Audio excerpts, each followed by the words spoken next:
Just because my trauma might not look or sound like what other people talk about or what's in mainstream media, that doesn't mean that's not still a trauma and wasn't still traumatic. Memories are a chemical record of the past. I think this book changed my life tangibly the most. Hello, welcome back, or welcome to my channel if you're new here. Today I thought I would just go over some books I've been reading lately, because honestly these books have changed my life, changed the way I think about life, and changed the way that my mind works. The thing with having chronic conditions, chronic illnesses, is that they really do affect every aspect of your life. And when I first got diagnosed and was going through that process, I really wanted to find some books that I could read and some resources that might help me understand the journey and maybe hear from other people's experiences. But it was, one, really hard to find those, and two, I felt like when I read other stories about other people who also had a chronic condition or a chronic illness, they didn't quite give me what I was looking for and the inspiration that I was looking for. These 4 books kind of have nothing to do with chronic illness, with MCAS, or even with health, but reading them has sparked inspiration, changed my mindset and perspective on things, and has really helped me approach my life and the way that I see my life in a very different way, and even the way that I approach my health and my healing journey. So there are 4 books. I'm going to go through each one, talk a little bit about what the book is about, some of the things that stuck out to me, some things I learned, some things I gained from it, and maybe you'll decide that you want to read one of these. First off is The Body Keeps the Score. I had heard a lot of things about this book and had a lot of people actually recommend it to me, and I never really got into it. And I think it was because the idea of trauma, I don't know if anybody else feels this way, but I've certainly had things that have been traumatic happen in my life. But when you think about trauma, you think about a lot of these major things people talk about, and none of those of which I had experienced. And so I just thought, oh, I don't have trauma, I've never experienced trauma. But allowing myself to acknowledge that just because my trauma might not look or sound like what other people talk about or what's in mainstream media, that doesn't mean that's not still a trauma and wasn't still traumatic. And this book even talks about how something that isn't traumatic at all and is just an everyday occurrence to one person could be extremely traumatic to another.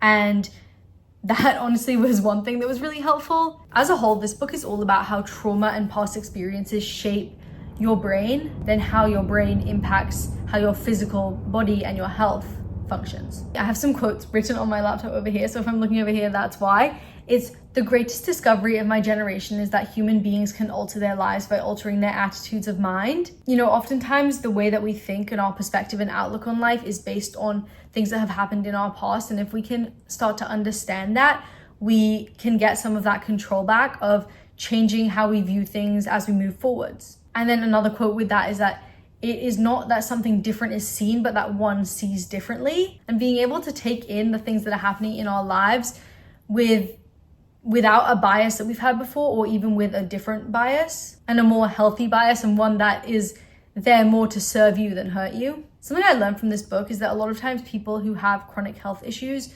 or if your body is under a lot of stress, your body is protecting you, but that can be doing unintentional harm. And understanding that my body isn't trying to hurt me, and instead of trying to fight against my body, fighting with it, and understanding that my body is trying to heal, my body is trying to do something, and it's just having trouble, and really trying to work with it. And in the book, he says something about how often in these situations, your survival mechanisms are working against you. For example, I have Mast Cell Activation Syndrome. So my mast cells are part of my immune system and they're dysfunctional. Your immune system is there for a reason. When somebody has an allergy, it's because your body is essentially seeing something that should be safe or is safe to a lot of other people and is fighting against it as if it is really dangerous. And when you have a mast cell condition, it's doing that for so many different things in your life. And starting to have a lot of compassion for myself and just realizing that, you know, I shouldn't be mad at my body. Like, that's really not going to help anything. Something that is also talked about quite a lot in this book is how your emotional brain reacts and responds before your logical brain can even understand what's going on.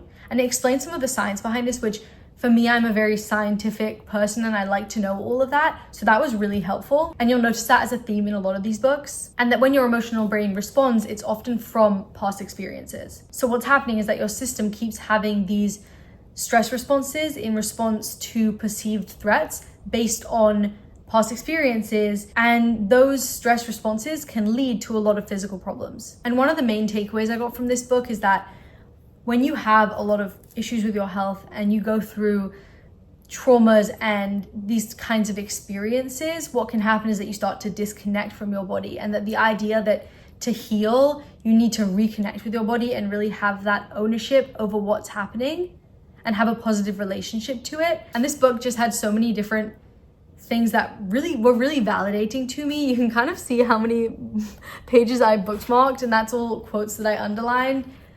This is the book that I definitely did that the most for. Next is Breaking the Habit of Being Yourself. This is about the idea that if you keep thinking, feeling, and acting the same way every single day, your reality won't change. So in order to change your life, you have to break the habit of being yourself, which is all about breaking the past patterns that are keeping you stuck in the way that you're living.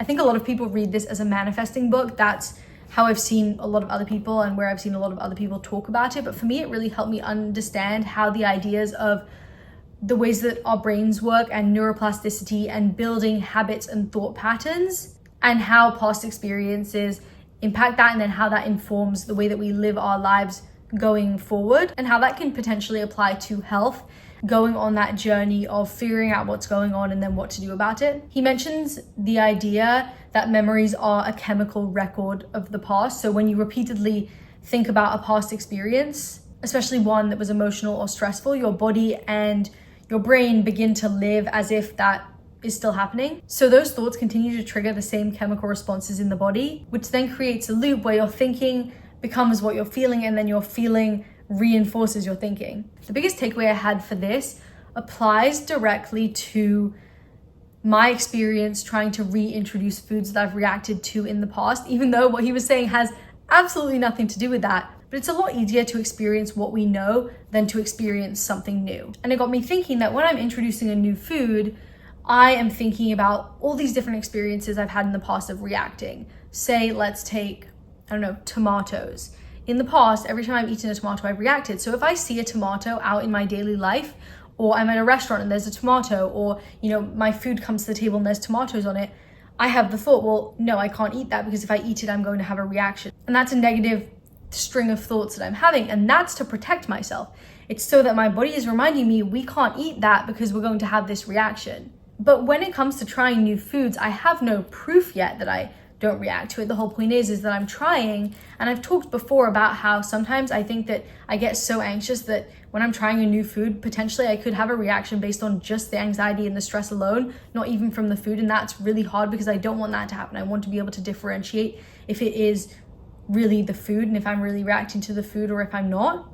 So it got me thinking, maybe when I'm trying a new food, if I try and stop that sort of negative thought pattern from coming up by mentally rehearsing, okay, I'm going to eat this food and I'm going to really enjoy it and it's going to be safe, that maybe I can actually give myself the possibility to have that be the reality, because I'm allowing myself the thought possibility that that could actually happen, and not getting stuck in that pattern of, okay, if I eat it, I'm going to react. So then when I actually do eat it, I'm just thinking, well, the next thing is to react. And again, I bookmarked a lot of different pages.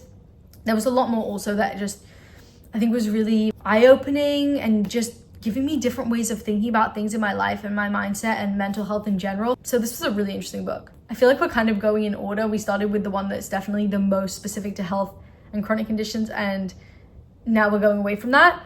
The next book is Atomic Habits. I'm sure you've heard of this book. I feel like everyone always talks about this book. I read it for the first time, I think it was about 3 years ago. This is a very practical guide on building good habits, breaking bad ones, and doing this by focusing on really small actions and consistent changes that compound over time to create major transformations. One thing you do have control over in your life is the habits you choose to keep and new ones that you create. It can be really easy when you have a chronic condition, especially when your life changed so drastically, so quickly, and your abilities have changed over time, to think about the things that you can't do. Like, I used to exercise a lot more than I can now.